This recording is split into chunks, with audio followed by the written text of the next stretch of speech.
पावन भूमीत शक्तीला नमन करतो. भारत रत्न डॉक्टर बाबासाहेब आंबेडकर यांना वंदन करतो. चंद्रपूरकरांना माझा नमस्कार. देश में गर्मी का पारा बढ़ रहा है और सियासी पारा भी चढ़ रहा है, लेकिन मैं देख रहा हूं आपके उत्साह में, आपके जोश में और आपके जज्बे में कोई कमी नहीं है. इस बार चंद्रपुर ने भी मन बना लिया है. फिर एक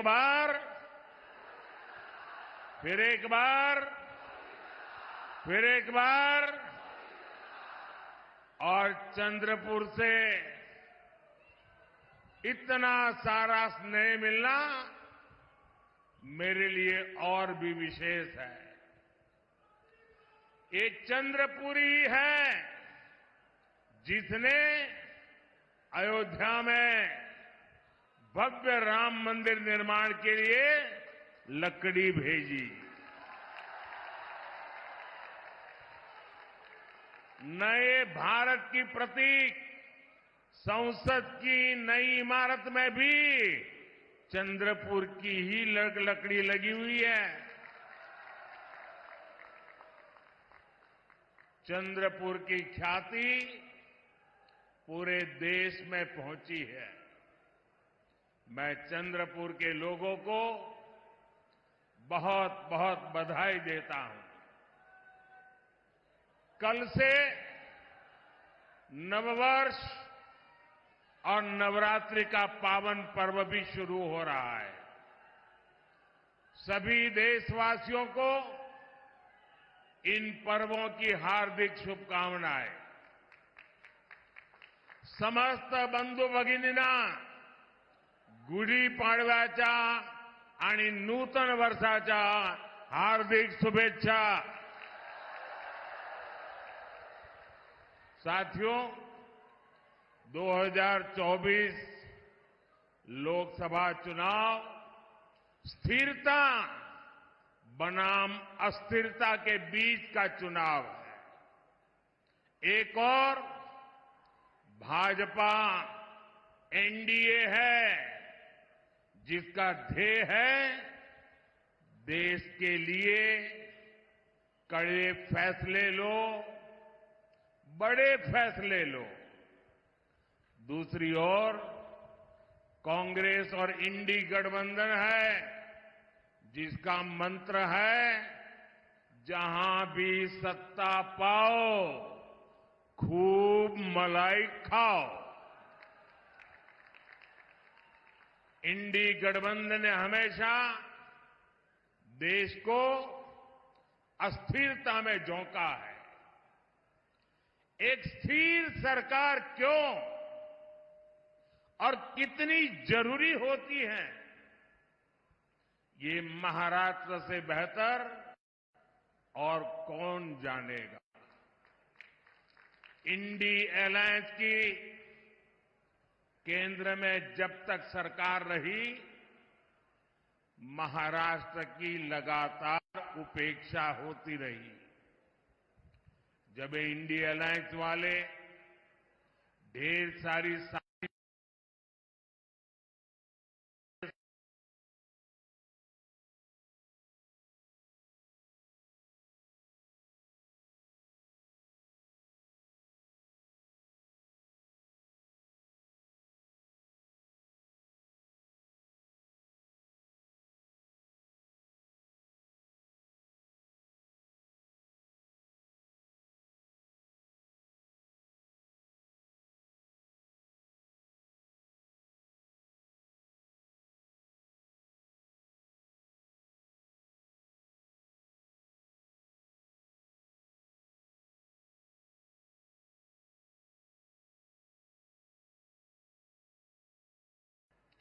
महाराष्ट्र के विकास से जुड़ा कोई भी प्रोजेक्ट देखते ही ये कहते थे, कमीशन लाओ या काम पर ब्रेक लगाओ।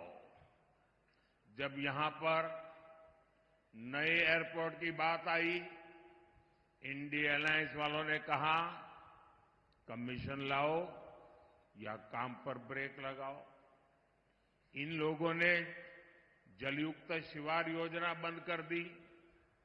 बलिराजा जल संजीवनी योजना, जो विदर्भ और मराठवाड़ा में सिंचाई के लिए थी, उसे भी इंडी गठबंधन वालों ने ठप कर दिया था। विदर्भ के विकास के लिए मैंने जिस समृद्धि महामार्ग का लोकार्पण किया, उसका भी इन लोगों ने विरोध किया था। इन लोगों ने मराठवाड़ की वाटर ग्रिड योजना बंद कर दी, कोंकण में रिफाइनरी प्रोजेक्ट रोक दिया, मुंबई मेट्रो का काम रोक दिया था। यहां तक कि पीएम आवास के लिए केंद्र से पैसा आने के बावजूद इन्होंने गरीबों को घर देना बंद कर दिया था। इनका लक्ष्य एक ही था, कमीशन लाओ या काम पर ब्रेक लगाओ। भाई और बहनों, हमारी सरकार ने महाराष्ट्र और विदर्भ के विकास के लिए इन सभी योजनाओं को फिर से शुरू किया है। मुख्यमंत्री एकनाथ जी शिंदे, उप मुख्यमंत्री देवेंद्र फडणवीस जी और अजीत पवार जी के साथ पूरी सरकार दिन रात काम कर रही है। विकास के बड़े काम तेजी से पूरे हो रहे हैं और जब नीयत सही होती है तो नतीजे भी सही होते हैं। इसलिए साथियों, आज देश का दलित, पिछड़ा, आदिवासी और गरीब मोदी सरकार को अपनी सरकार मानता है, अपनापन महसूस करता है। मोदी किसी शाही परिवार में पैदा होकर प्रधानमंत्री नहीं बना। मोदी एक गरीब परिवार में जन्म लेकर, आपके बीच रहकर यहां तक आपने पहुंचाया है। और इसलिए मुझे पता है, जिन करोड़ों देशवासियों के पास अपना घर नहीं था, उनमें ज्यादातर दलित, पिछड़ा, आदिवासी ही थे। ये दलित, वंचित, आदिवासी ही थे जिनकी बस्तियों में पीने को पानी नहीं था, बिजली नहीं, सड़कें नहीं। इसी समाज के बच्चों को शिक्षा के अभाव से सबसे ज्यादा जूझना पड़ता था। साथियों, इसलिए मोदी ने गारंटी दी थी कि हमारी सरकार दलित, आदिवासी और पिछड़ा परिवारों का जीवन बदलने के लिए काम करेगी। मोदी ने वंचित वर्ग के हालातों को बदलने के लिए निरंतर मेहनत की है। देश में जिन 4 करोड़ गरीबों को पीएम आवास मिले हैं, उनमें सबसे ज्यादा इसी वर्ग के लोग हैं। हमने जिन 10 करोड़ से ज्यादा परिवारों को मुफ्त उज्ज्वला सिलेंडर दिया, वो कौन है? वो अधिकांश इसी वर्ग के लोग हैं। हमने वंचित वर्ग के हर परिवार के घर में शौचालय बनवाया है। आज हम 80 करोड़ से ज्यादा जरूरतमंदों को मुफ्त राशन दे रहे हैं। इसमें हमारे दलित, आदिवासी और पिछड़ा ही सबसे ज्यादा है। आपको पीछे मुड़कर देखने की जरूरत नहीं है। आप खुद का लगाओगे भी तो भी दिखाई नहीं देगा। आखिर तक लोग खड़े हैं। यहां कुछ लोगों को मन करता है जरा देखे पीछे कितने लोग हैं। जहां मेरी नजर पहुंचती है, मुझे लोग ही लोग नजर आ रहे हैं। और इसलिए आप लोग पीछे मुड़कर नहीं देखोगे तो चलेगा। आज 50 करोड़ से ज्यादा गरीबों को 5 लाख रुपए तक का मुफ्त इलाज मिल रहा है। आज जिन 11 करोड़ किसानों के खाते में किसान सम्मान निधि का पैसा जा रहा है, वो छोटे और कमजोर किसान ही है। आज हमारे दलित, वंचित, पिछड़ा और आदिवासी समाज के लोग सिर उठाकर जिंदगी जी रहे हैं। ये सब कुछ हो रहा है तो इसका श्रेय किसको जाता है? इसका श्रेय किसको जाता है? इतनी प्रगति हो रही है, श्रेय किसको जाता है? देश गरीब से गरीब व्यक्ति का भला कर रहा है, इसका श्रेय किसको जाता है? आपका जवाब गलत है। ये मोदी के कारण नहीं, ये सब आपके एक वोट की ताकत ने किया है। आपने मोदी को आशीर्वाद दिया है और इसलिए ये जो पुण्य कार्य है उसके आप भी उतने ही हकदार हैं। साथियों, राजनीतिक पार्टियों का ये दायित्व होता है कि वो जनता की समस्याओं का समाधान करे, लेकिन कांग्रेस पार्टी खुद ही समस्याओं की जननी है। आप आजादी के बाद से गिनना शुरू करिए, देश का विभाजन हुआ, मजहब के नाम पर ये विभाजन किसने करवाया? किसने करवाया? किसने करवाया? देश आजाद होते ही कश्मीर में समस्या खड़ी कर दी गई। कश्मीर में समस्या किसने पैदा की? जरा पूरी ताकत से बताइए, दिल्ली तक आवाज जानी चाहिए। ये कश्मीर को किसने मुसीबत में डाला? हमारे आसपास ही दुनिया के कई देश आजाद हुए, वो हमसे कहीं आगे बढ़ गए, लेकिन हमारा भारत पिछड़ता गया। तब ज्यादातर समय देश में किसकी सरकार थी? देश दशकों तक आतंकवाद का शिकार रहा। आए दिन कहीं भी बम ब्लास्ट हो जाते थे। तुष्टीकरण के लिए आतंकवादियों को संरक्षण कौन देता था? आतंकवादियों को संरक्षण कौन देता था? देश में नक्सलवाद जैसी समस्या इतनी विकराल हो गई। ये लाल आतंक किसकी देन था? किसकी देन था? साथियों, आजादी के 7 दशक बाद तक राम मंदिर का 500 साल पुराना विवाद बना हुआ था। अयोध्या में राम मंदिर के निर्माण पर अड़ंगा कौन लगाता था? अड़ंगा कौन लगाता था? कोर्ट में किस पार्टी के लोग भगवान राम के अस्तित्व पर सवाल उठाते थे? कौन सी पार्टी के वकील सुप्रीम कोर्ट में जाकर कहते थे कि राम मंदिर पर फैसला न सुनाए? किस पार्टी ने राम मंदिर प्राण प्रतिष्ठा आयोजन का बहिष्कार किया? किस पार्टी ने दशकों तक बाबा साहब आंबेडकर को भारत रत्न नहीं मिलने दिया? इतने दशकों से हमारे लोग पिछड़ा वर्ग आयोग को संविधान का दर्जा देने की मांग कर रहे थे। किसने पिछड़ा वर्ग के साथ धोखा किया? हर बात का जवाब एक ही है। एक ही है कि नहीं है? एक ही है कि नहीं है?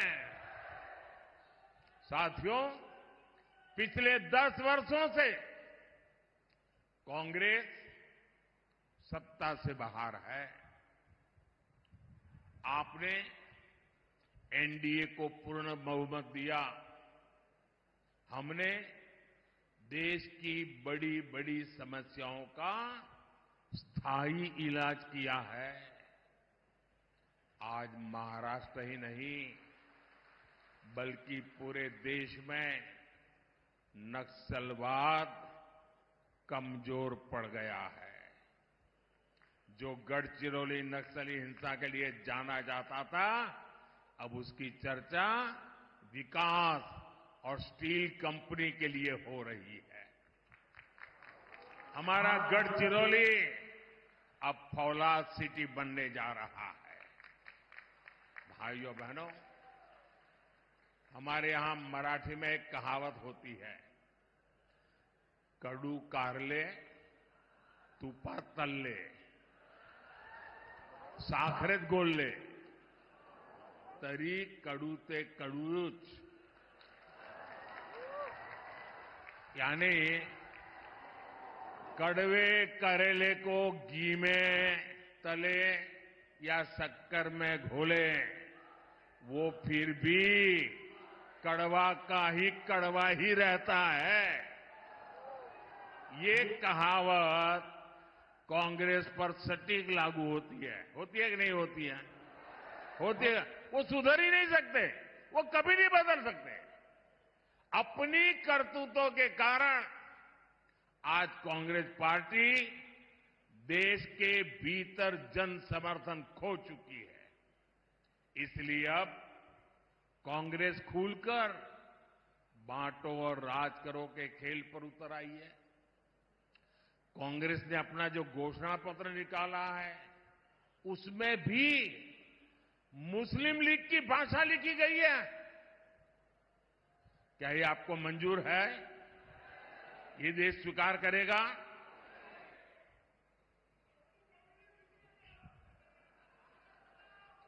इनके सांसद भारत के एक और विभाजन की बात कर रहे हैं। इंडिया अलायंस के लोग दक्षिण भारत को अलग करने की धमकी दे रहे हैं। इंडिया अलायंस में शामिल डीएमके पार्टी सनातन को डेंगू, मलेरिया कहकर उसके खात्मे की बात करती है। और कांग्रेस नकली शिवसेना वाले उन्हीं लोगों को महाराष्ट्र में लाकर उनसे रैली करवाते हैं। अभी 2-3 दिन पहले ही कांग्रेस के राष्ट्रीय अध्यक्ष ने एक और बयान दिया है। उन्होंने कहा है कि मोदी देश में जहां जाता है, दूसरे राज्यों में जाकर के वहां कश्मीर और आर्टिकल 370 की बातें क्यों करता है?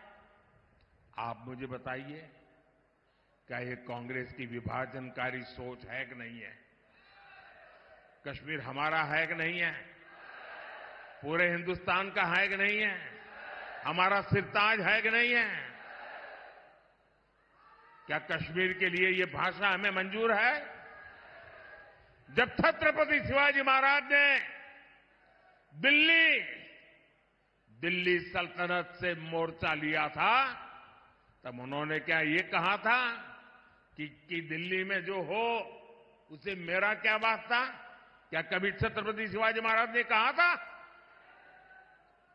क्या लोकमान्य तिलक कभी सोच सकते थे कि पंजाब में जलियांवाला बाग हत्याकांड हो तो उसे महाराष्ट्र का क्या वास्ता? कभी नहीं सोच सकते। जब कश्मीर आतंक की आग में झुलस रहा था, कश्मीरी पंडितों के घर जलाए जा रहे थे, तब स्वर्गीय बाला साहब ठाकरे खुलकर कांग्रेस के खिलाफ आए थे। तब बाला साहब ठाकरे जी ने नहीं सोचा कि कश्मीर में आग लगी है तो उससे महाराष्ट्र वालों का क्या वास्ता। मुझे खुशी है कि हमारे एकनाथ शिंदे जी और उनकी पार्टी बाला साहब के विचारों को पूरी मजबूती से आगे बढ़ा रही है। साथियों, भाजपा एनडीए ने गढ़चिरौली चिमूरी से अशोक नेते जी को और चंद्रपुर से मेरे पुराने साथी भाई सुधीर जी को अपना उम्मीदवार बनाया है। सुधीर जी ने मंत्री रहते हुए क्षेत्र के लिए लगातार काम किया है। इन उम्मीदवारों को आपका समर्थन मोदी को मजबूत करेगा। मेरा आप सबसे अनुरोध है कि 19 अप्रैल और 26 अप्रैल को भारी संख्या में मतदान करें। और मेरा आपसे आग्रह है, हर पोलिंग बूथ अपने पुराने सारे रिकॉर्ड तोड़ दे। तोड़ेंगे?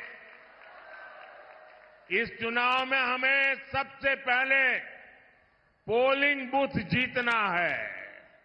जीतेंगे? पोलिंग बूथ में घर घर जाएंगे, लोगों से मतदान के लिए आग्रह करेंगे। गर्मी कितनी ही क्यों न हो, मतदान भारी होगा। सुबह सुबह मतदान कराओगे? अच्छा, मेरा एक और काम करोगे? ये सुधीर जी का काम नहीं, ये मोदी का है, करोगे? ये अशोक जी का काम नहीं, मेरा काम है, करोगे? पक्का करोगे? सबके सब जरा हाथ ऊपर करके बताइए, करेंगे? मेरा एक काम करना कि चुनाव तक घर घर जाना और जाकर के कहना कि अपने मोदी जी चंद्रपुर आए थे और मोदी जी ने आपको प्रणाम भेजा है। पहुंचाएंगे मेरा प्रणाम? घर घर मेरा प्रणाम पहुंचाएंगे? एक बार फिर आप सभी का बहुत बहुत आभार। भारत माता की